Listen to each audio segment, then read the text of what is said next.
What you're about to watch is fan-made, but don't let that stop you. Enjoy, and always support anything official.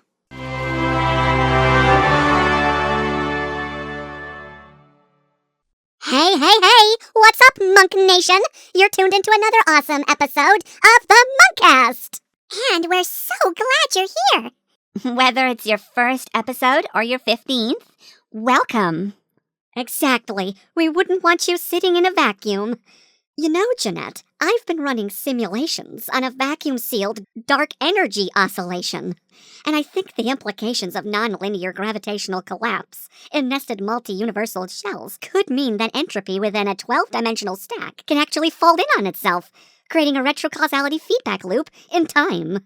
Absolutely. And if we layer that with quantum lattice harmonics and assume a stable tachyonic base field, it could theoretically generate an infinite echo resonance, allowing not just for time travel, but for temporal multiplicity, where past, present, and future coverage simultaneously in overlapping waveforms.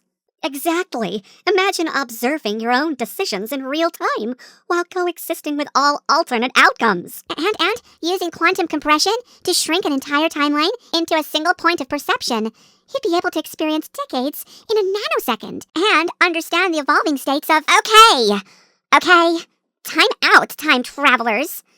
We are 5 seconds away from the episode, and you two have already lost 98% of the audience. I'm not even sure most of what they said was entirely English. I think they accidentally invented space spaghetti. Or maybe they just opened a wormhole in their brains. Right, sorry. We get a little carried away when we talk about quantum mechanics. Yes, well, the fabric of space-time is fascinating. So are our fans, and they came here for the Munkcast, not a surprise NASA podcast. Okay? Let's give the people what they came for. Questions, answers, and chaos. Grab your snacks, find a cozy spot, and let's get into it.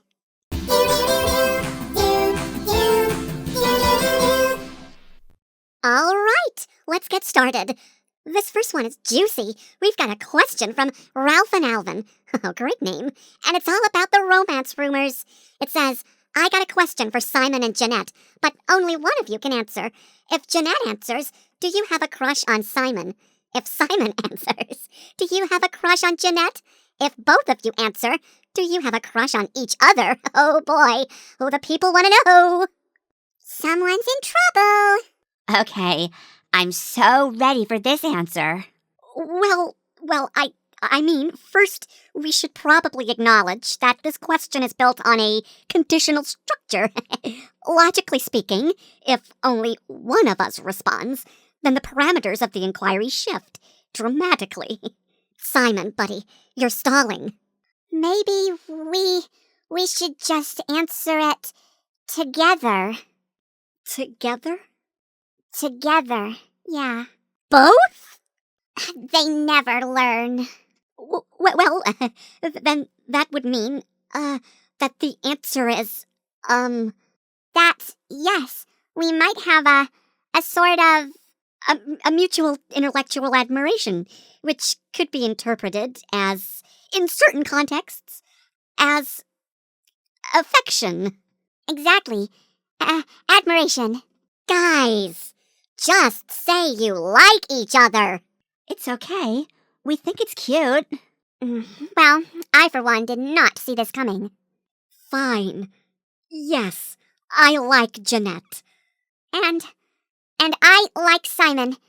A lot. Oh, you heard it here first, folks. The science ship has left the station. Please, never call it that again. I don't know, I kind of like it. Ugh, great. Now we're gonna be stuck with fan edits and soft music montages. Exactly. Cue the romantic violin music. Oh, I wish I could speak French. Please. It's an admiration, Alvin. Don't take it out of context. Please, let's move on before things spiral further, shall we? Yes, please. Okay. This one comes from Chris Rogers, 2777, and they ask, have you ever watched The Little Red Tractor? Little Red Tractor? Oh, That's a little obscure, but I think I remember seeing it. It's that one show with a little, red tractor that lives on a farm. Where else would a tractor be, Theodore? Yeah, I think it's British, right? And like really old, like Postman Pat. But, cozy and super sweet. I'm making this up. I honestly, I don't know. You're right, actually, Eleanor. Little Red Tractor is a stop-motion series, and it is from the United Kingdom. It aired in the early 2000s, I think. It focuses on a young farmer, Stan, that's it, and his loyal tractor. It teaches lessons about teamwork, friendship, and community life. Well, in a rural setting. That sounds adorable, gentle and easygoing. The kind of show that makes you want to curl up with a blanket and it's British, so a cup of tea.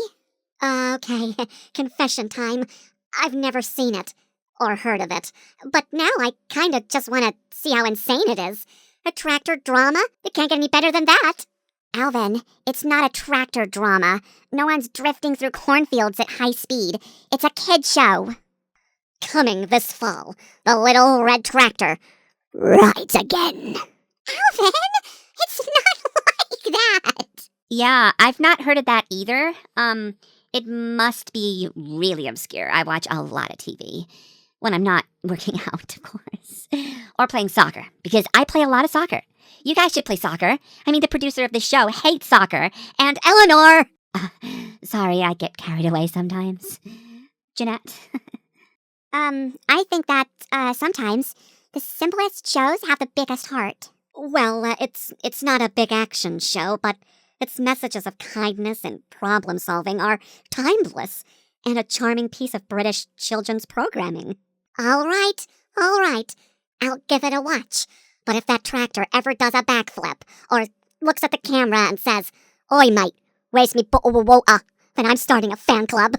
I'm sure the farm animals will be thrilled. Yeah, moving on. Oh, this one's got Simon's name all over it, and it's from Monk on a Mission. And it says, "Hey Simon, I got a question. If you would make your own tech equipment, what would you like to call it, and why? Please answer." All right, Brainiac, blow our minds. Fascinating question. I've actually designed a few experimental devices, but if I were to brand something, that's a good one. I'd call it, NeuroSync Alpha. Oh, what does it do? It would be a multi-interface neural processor that synchronizes brainwave patterns between users and devices, essentially allowing thought-based control for electronics. Wait, so, you think about opening an app and it just opens? Exactly. No screens, no typing, just pure cognitive interface. And you're sure that you won't accidentally make someone, launch a rocket by sneezing? Actually, that sounds amazing. Like next-level assistance tech for people who can't use traditional devices. Like that Neuralink thing that Tesla was working on, but much better. Oh, imagine being able to cook something just by thinking about the oven settings. Precisely. That's the why. I'd want to make something intuitive, inclusive, and intellectually seamless. Or, more likely, so he can lock me out of my own room with a thought. I plead the fifth. Can I name mine? Snack Sync? It just brings snacks to you when you're hungry? That's genius, Theo! Simon, collab when? I'll consider it. If you don't call it Snackatron 9000. Oh, wow, you just named it better. But with that, let's pick another question.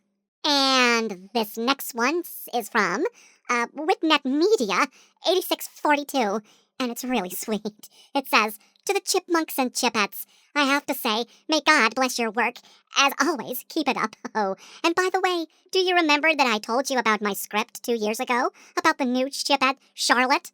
Hopefully you can answer my question. Oh, 2 years is a long time, but thank you for the blessing, and right back at ya.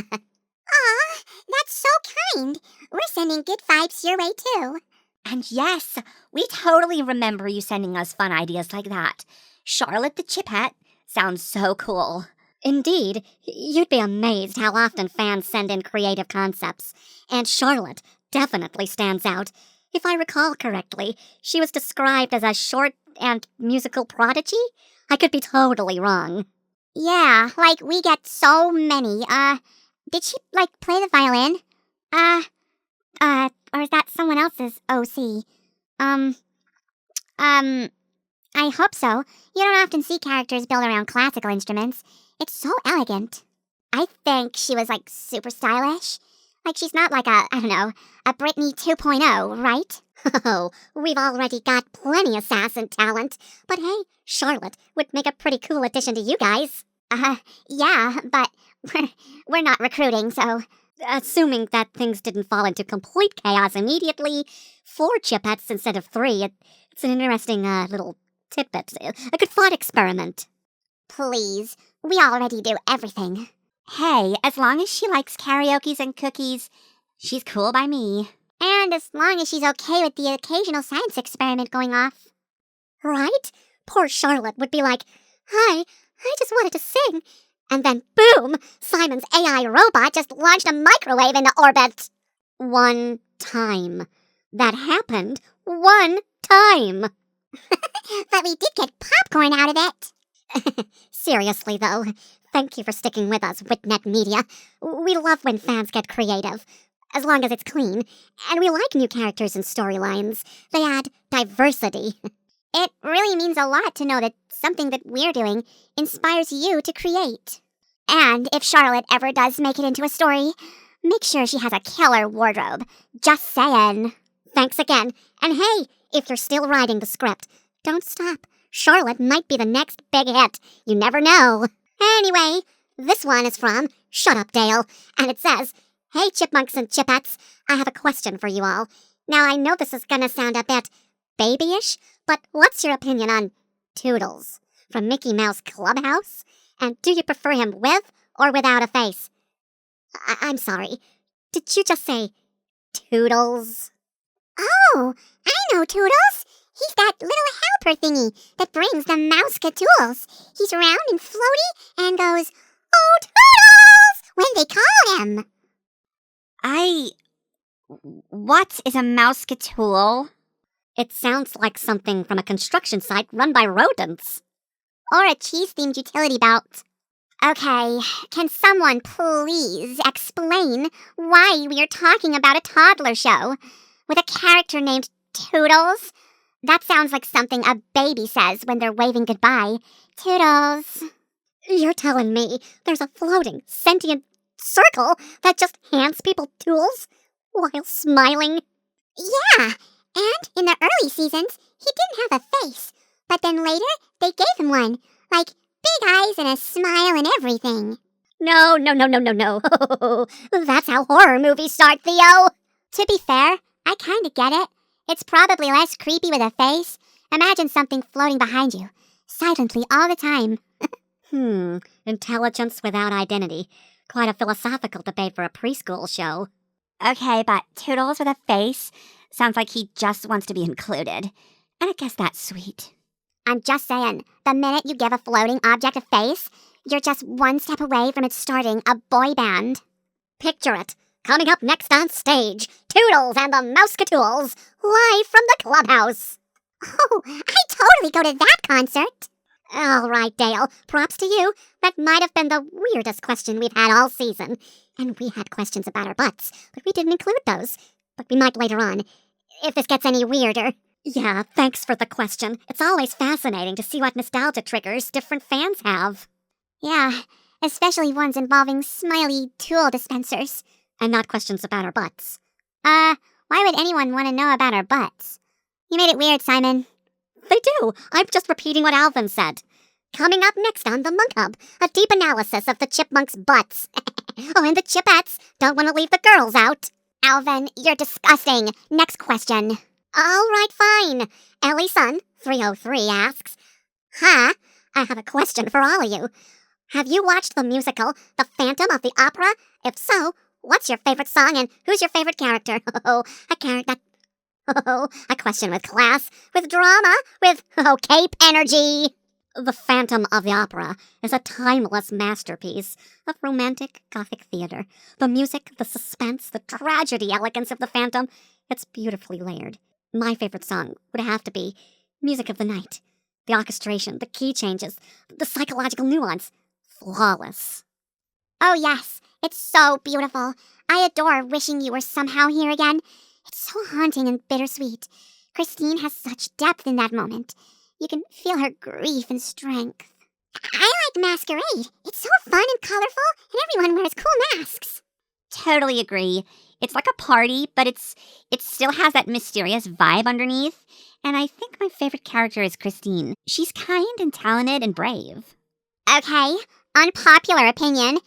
I actually love Carlotta. Yeah, she's dramatic, but she's got style, range, and attitude. And she owns the stage when she sings prima donna. Also, those gowns? Yes, please. All right. Let's be real. The Phantom is kind of a legend. Creepy? Yes. Overly dramatic? Absolutely. But would I love to live in a giant candlelit lair under a opera house? You know it. My favorite track, still has got to be the title song. That opening organ hits like a truck. I'm beginning to worry about the number of times you've said that you'd live in a creepy underground lair. Maybe we should get him a chandelier to swing from. Oh, please. He'd fall off in the first 5 seconds. Rude, but fair. Next movie night? Can we watch it again? Only if we all sing along this time. Deal. Now someone hit the organ. This Phantom is out. Dun dun dun. Ugh, please. Oh, Simon. All right. Well, this one's from Victor Zaroni, 3224. It says, I have a question for Alvin. What was it like being in Jeanette's body? It must have been weird, right? How did you handle things like getting dressed or using the bathroom? It must have been super awkward. Please answer. Well, okay, so remember that time Jeanette and I accidentally switched bodies? Thanks to one of Simon's inventions? Yeah, that was a day. Let's just say it was an educational experience for both of us. Oh, exactly. Waking up in the Chipette's house, in Jeanette's bed, as Jeanette, was disorientating. Everything smelled like flowers, and there were books neatly stacked everywhere, at least next to Jeanette's bed. It was different to my usual setup. Should have noticed that first. And I found myself amidst posters of rock bands, and the floor scattered with, let's call it, organized chaos. Touché. Now, about getting dressed. Opening Jeanette's closet was like entering a world of pastels and cardigans and jackets and shirts and so many jeggings, whatever they are. I remember thinking, how hard could this be? Apparently harder than you thought. Hey, coordinating outfits isn't my forte. Often, I just grab the same outfit you always wear. Apart from picking what you wear underneath, I'd never see that, so I just guessed. But then came the realization I had to change, right? I couldn't go out in Jeanette's pajamas. So I turned around away from the mirror and changed. I respected Jeanette's privacy, even though technically, in that moment, it was my body. Yeah, I did sort of the same thing. I faced a wall. I didn't know what else to do. It's a peculiar feeling. Wanted to give privacy to yourself. Exactly. And then the bathroom situation. Walking into the girls' restroom felt like I was trespassing. I hesitated at the door, heart pounding, but reminded myself, I'm Jeanette. Still, I couldn't shake the awkwardness. For me, using the boys' restroom was an eye-opener. No stalls for privacy, just a row of urinals. I opted for the few stalls that were there. But even then, the environment was so different. So unclean. Welcome to our world. But beyond the, physical stuff, there was the social dynamics at play. Teachers expected me to be diligent, quiet Jeanette. I had to sit through advanced classes, nodding like I understood everything. Yeah, the physical stuff was really different. I still sat down when I used the bathroom, though. But I guess I was thrust into the spotlight as you, Alvin. People expected me to be outgoing, cracking jokes. It was exhausting. You know, trying to match your energy. Oh, yeah, the physical thing. I stood at the toilet and I was like, wait a minute, what's... Then I remembered a girl's body. It was really, really awkward. But, Jeanette, at least you know now how awesome it is to be me. Or how tiring. Fair point. All in all, the experience taught us a lot about each other, not just physically, but walking a day in someone else's shoes, or in this case, bodies, gave us insights we'd never have gained otherwise. Absolutely. It was awkward, a little strange because you had so many parts that were not really used that much, and in hindsight, it was pretty funny. Swapping physical genders? Oh, that's nothing. I was turned into a cat. That's okay, Simon. It was your genius that fixed us. But it was my genius that got you there in the first place. Yeah, I guess. What did you do with that invention? It's in storage, where it's gonna stay. I might revisit it in the future, but for now, body swapping is off the table. Well, that's good. I don't think I could handle another day as a boy, especially Alvin.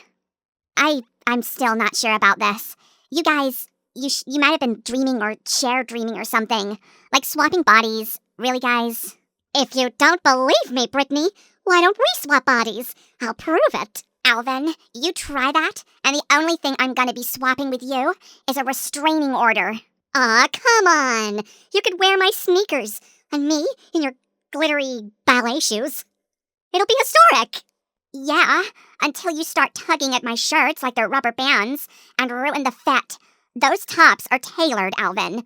You'd stretch them just trying to figure out which way is front. Well, excuse me for not having a degree in glam fashion physics. Well, when we swapped back, I almost thought my shirt was on upside down. That might be true. I do remember him wearing a robe in your body, and that was upside down. I'd swap with you, Eleanor, but only if I get your slippers. They do light up. Face it, you couldn't handle a day in my life, much less in my wardrobe. Oh, sounds like a challenge to me. That's why I'll keep my body my business. You know, because the fans never let me. Or my sisters. No offense, but some of you guys are really gross. Okay, well, reminder to everyone out there. Fan art boundaries. Very real. Brittany just karate chopped the internet. Someone had to. All right, that's all we've got time for today. Huge thanks to everyone who sent in questions, especially the strange, funny, and weirdly specific ones. And remember, if you liked this episode, give it a thumbs up and share it with your friends. And don't forget to subscribe and tap the bell for notifications so you never miss a new one or those weird reruns we do.